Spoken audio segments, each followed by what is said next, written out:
Boa tarde, meu nome é Anderson Bene, do canal Família Bene, e estou aqui com mais uma notícia para vocês. Agora é sobre o imposto de renda. O PT quer deixar para 2023 discussão sobre a tabela do imposto de renda. A promessa da campanha do presidente Luiz Inácio Lula da Silva, do PT, a correção da tabela do imposto de renda deve ser discutida apenas no próximo ano, defendem integrantes do partido. A votação do projeto, que amplia a faixa de isenção do imposto de renda ainda neste ano, foi sinalizada pelo presidente da Câmara, Arthur Lira, após a vitória de Lula sobre o presidente Jair Bolsonaro durante a campanha eleitoral. O petista prometeu isentar o pagamento do imposto de renda quem ganha até R$5.000.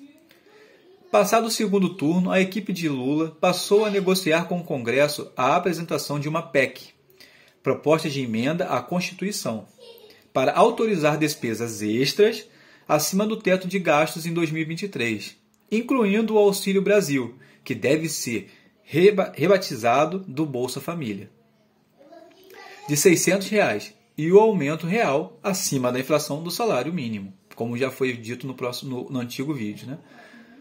A estimativa é que essa PEC tem um custo pelo menos de 100 bilhões.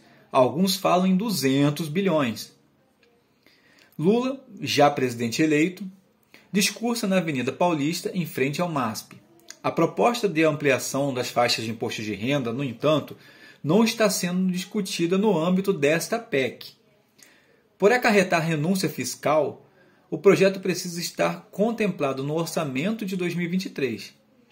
Em tramitação, no Legislativo, a estimativa é que o custo da medida seja de 22 bilhões, maior do que a proposta para incluir todas as crianças de até 6 anos no benefício social extra de R$150, que exigiria 16 bilhões. Diante do aperto fiscal, parlamentares do PT defendem que a discussão seja feita somente no próximo ano. Nesta sexta-feira, dia 4, durante a visita do PT ao CCBB, Centro Cultural do Banco do Brasil, onde será a sede da transição do senador Paulo Rocha, do PT, disse que a correção da tabela do imposto de renda é outra coisa que vai ficar para depois. Adiar para 2023 evitaria uma espécie de incoerência. Isso porque, de um lado, a PEC da transição está sendo discutida sob argumento de que não há espaço no orçamento para contemplar os gastos sociais. Do outro, o governo eleito estaria abrindo mão de uma receita relevante. Além disso, há a avaliação de que não haveria por que cumprir todas as promessas de campanha antes de o novo governo tomar posse. A PEC, portanto, contemplaria as principais propostas e as demais seriam acomodadas no orçamento ao longo do mandato, durante esses 4 anos. Para nós, a prioridade é qualquer projeto que volte a tributar lucros e dividendos e que reduza a cobrança de imposto de renda sobre os mais pobres, diz o deputado Enio Verri, coordenador do PT na CMO, Comissão Mista de Orçamento. O governo Lula começa no dia 1º de janeiro. Não dá para fazer esse tipo de debate no governo Bolsonaro. Então, quando começar o ano, quando nós tomarmos posse, é que nós vamos começar o debate da tabela de imposto de renda. Se possível, um pouco mais ampla, se não for uma grande, pelo menos uma pequena reforma tributária. Uma ala da Câmara defende que se vote o projeto de ampliação da tabela ainda este ano. Autor do texto que estende a isenção do imposto de renda para quem ganha até 5.200, o deputado Danilo Forte, da União Brasil, afirma que a correção é uma demanda antiga da sociedade.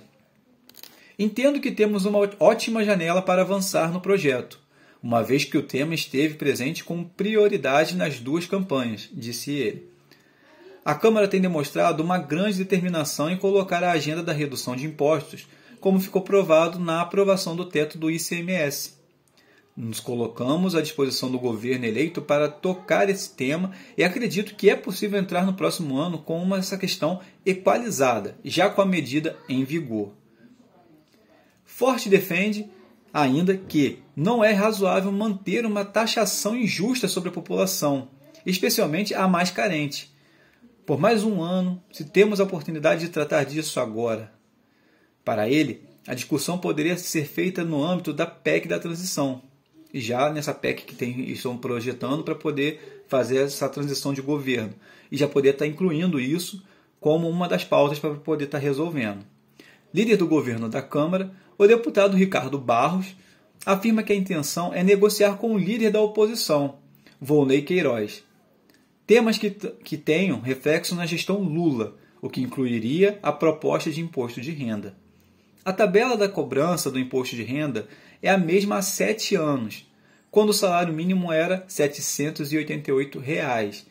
Se não houver reajuste, brasileiros que ganham 1,5 salário mínimo, atualmente isentos, terão de pagar impostos no próximo ano.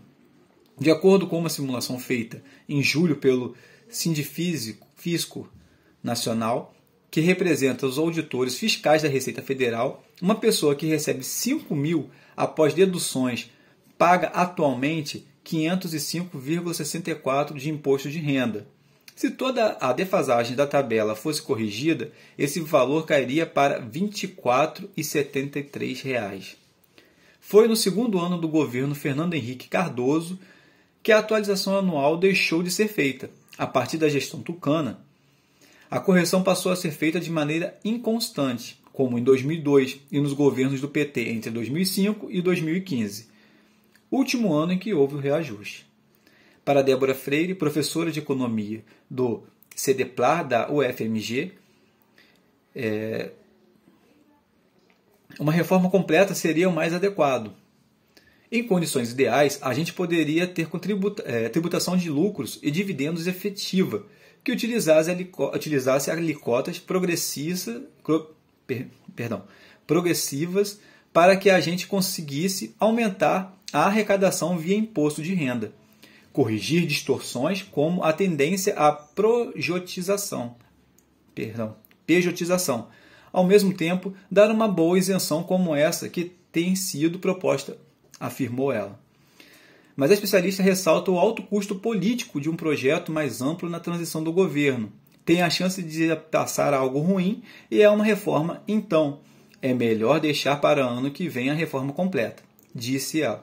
Não dá para passar uma correção que seja muito expressiva, porque a gente não vai ter como compensar isso agora. Mas acredito que há espaço para passar uma correção mais